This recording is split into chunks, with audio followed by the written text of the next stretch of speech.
Jésus traversait les villes et les villages enseignant et faisant route vers Jérusalem. Quelqu'un lui dit, « Seigneur, n'y a-t-il que peu de gens qui soient sauvés ?» Il leur répondit, « Efforcez-vous d'entrer par la porte étroite, car je vous le dis, beaucoup chercheront à entrer et ne le pourront pas, quand le maître de la maison se sera levé et aura fermé la porte, et que vous, étant dehors, vous commencerez à frapper à la porte en disant, « Seigneur, Seigneur, ouvre-nous !» Il vous répondra, « Je ne sais d'où vous êtes. » Alors, vous vous mettrez à dire, « Nous avons mangé et bu devant toi, et tu as enseigné dans nos rues. » Et il répondra, « Je vous le dis, je ne sais d'où vous êtes, retirez-vous de moi, vous tous, ouvriers d'iniquité. » C'est là qu'il y aura des pleurs et des grincements de dents, quand vous verrez Abraham, Isaac et Jacob, et tous les prophètes dans le royaume de Dieu, et que vous serez jetés dehors.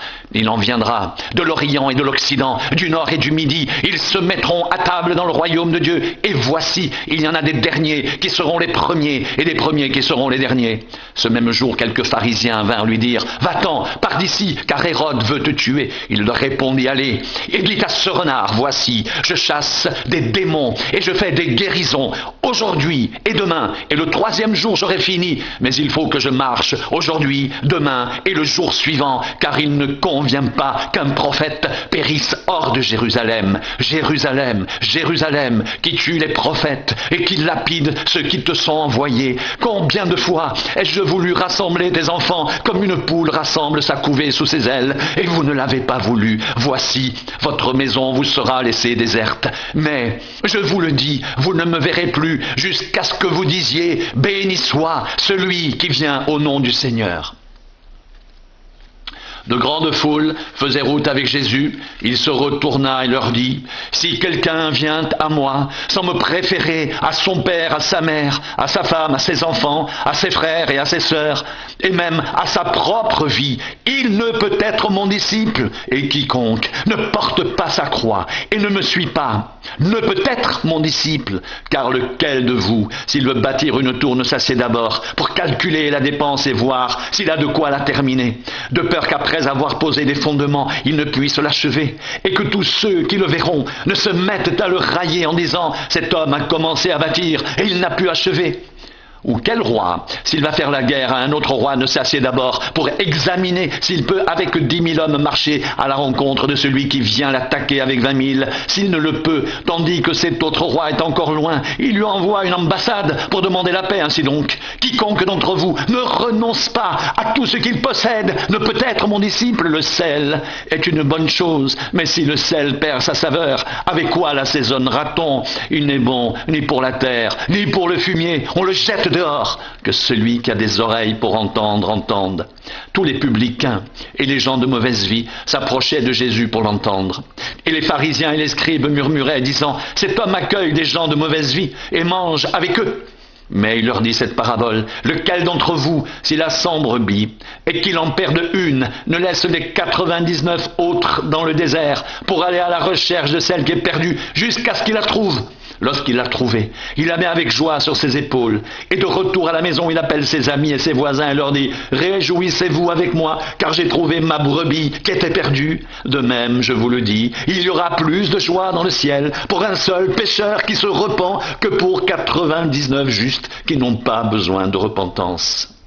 Ou quelle femme, si elle a 10 drachmes, et qu'elle en perde une, n'allume une lampe, ne balaie la maison, et ne cherche avec soin jusqu'à ce qu'elle la retrouve. Lorsqu'elle l'a retrouvée, elle appelle ses amis et ses voisines et dit, « Réjouissez-vous avec moi, car j'ai trouvé la drachme que j'avais perdue. » De même, je vous le dis, il y a plus de joie devant les anges de Dieu pour un seul pécheur qui se repent.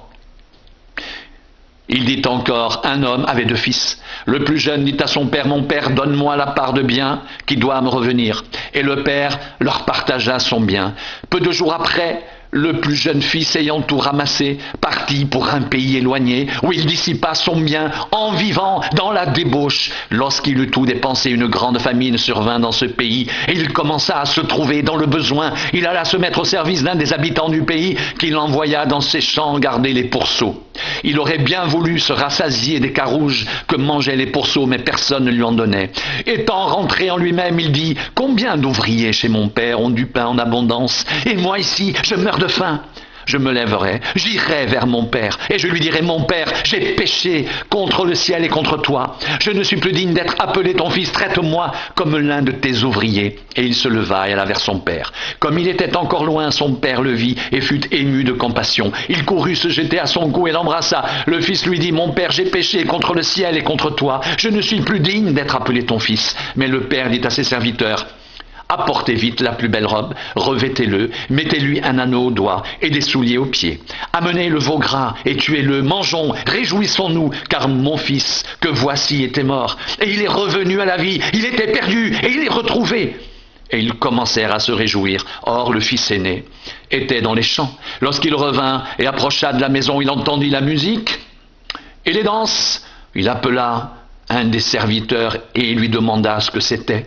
Ce serviteur lui dit, ton frère est de retour et ton père a tué le veau gras parce qu'il l'a retrouvé en bonne santé. Il se mit en colère et ne voulut pas entrer. Son père sortit et le pria d'entrer. Mais il répondit à son père, voici, il y a tant d'années que je te sers, sans avoir jamais transgressé tes ordres, et jamais tu ne m'as donné un chevreau pour que je me réjouisse avec mes amis. Et quand ton fils est arrivé, celui qui a mangé ton bien avec des prostituées, c'est pour lui que tu as tué le veau gras. Mon enfant, lui dit le père, tu es toujours avec moi, et tout ce que j'ai est à toi. Mais il fallait bien s'égayer et se réjouir, parce que ton frère que voici était mort, et qu'il est revenu à la vie, parce qu'il était perdu, et qu'il est retrouvé.